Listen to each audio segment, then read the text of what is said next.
आपने और हमने अभी 10 दिन पहले भी चर्चा की थी। मैं भारतीय जनता पार्टी का कार्यकर्ता हूँ और उसी हैसियत से इस चुनाव भी में हमने काम किया है। जो जनादेश आया है भारतीय जनता पार्टी के पक्ष में, जो अभूतपूर्व जनादेश आया है, 20 सीट, करीब 20 सीट हम लोग जीते हैं 28 में से।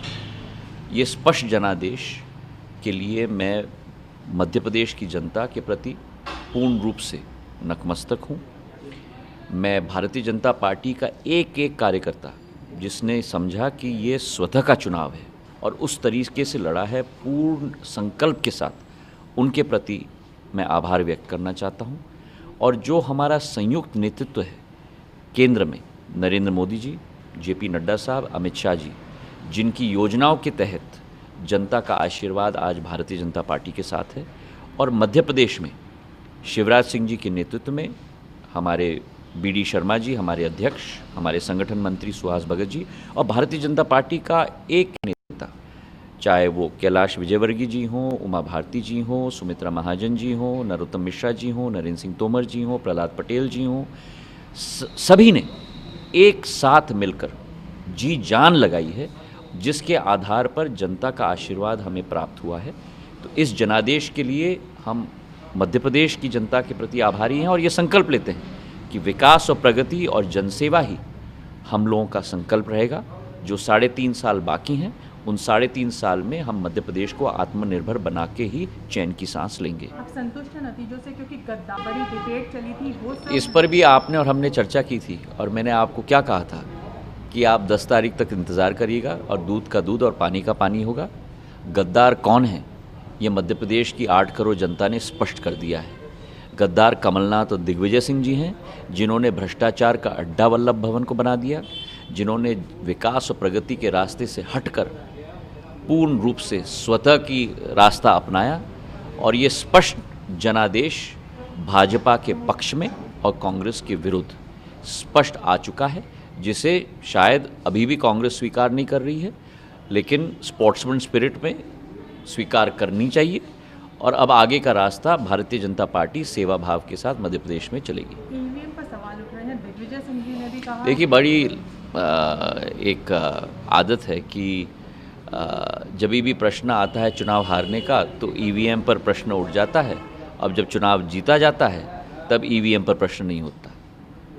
और मुझे तो आश्चर्य है, क्योंकि जैसे मैंने कहा कि जनसेवा के पथ पर और राजनीति में सदैव एक स्पोर्ट्समैन स्पिरिट होना चाहिए। हार भी उसी विनम्रता से स्वीकार किया जाना चाहिए और जीत भी उसी विनम्रता के साथ स्वीकार किया जाना चाहिए। आरोप है लोकतंत्र हार गया है, नोट दिग्विजय सिंह कह रहे हैं। देखिए, अब दिग्विजय सिंह जी के हर टिप्पणी पर मैं टिप्पणी नहीं करूंगा। कौन क्या हारा है और क्या जीता है, ये जनता ने स्पष्ट कर दिया है।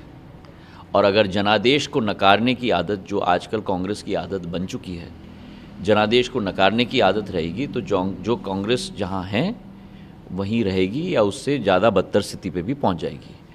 हम लोग जनादेश स्वीकार करते हैं, चाहे हम लोग हारे हों, चाहे हम लोग जीते हों, और जनादेश को स्वीकार करके अपने आप को और बेहतर करने की कोशिश सदैव मनुष्य को रखनी चाहिए। Considering your performance in Madhya Pradesh bypolls, आपको लगता है 2023 में बीजेपी ज्योतिरादित्य सिंधिया के अंडर चुनाव लड़ेगी?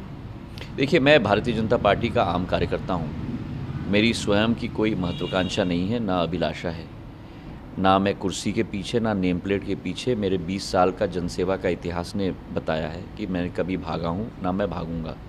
ज़रूर मेरी आशा अभिलाषा है, और वो आशा अभिलाषा है विकास की, प्रगति की और जनता की सेवा की।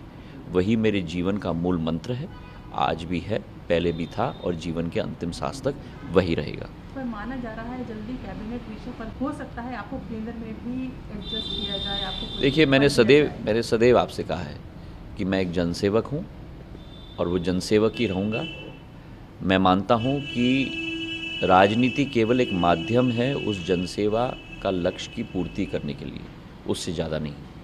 और उसी मान्यता के साथ हम जीवन अगर जिएंगे तो पद कुर्सी महत्वपूर्ण नहीं है। जनता में के दिल में स्थान पाना, जनता के दिल में प्यार पाना, वो सबसे ज़्यादा महत्वपूर्ण है और वो केवल संभव होता है जब सेवा भाव के आधार पर व्यक्ति कार्य करता पर है। अब अगर आपको कहा जाए कि आप सेंटर में आ जाएं, मैं कभी अगर और मगर का जवाब नहीं देता।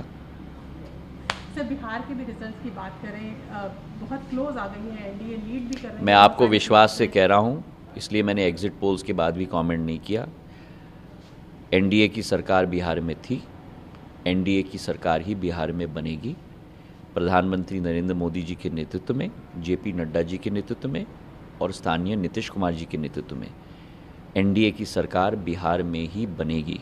और जो इतना बड़ा जनादेश मिला है 15 साल की सरकार बनने के बाद, ये इसी बात को स्पष्ट करता है कि जिस सोच और विचारधारा के साथ प्रदेश सरकार और केंद्र सरकार दोनों ने मिलकर जनता की सेवा की है, वही जनता का आदेश है और उसी आदेश का पालन एनडीए करेगा और सरकार वहाँ एनडीए की ही बनेगी। तेजस्वी यादव जी का कहना है देर रही है और इसमें महागठबंधन की ही जीत होगी।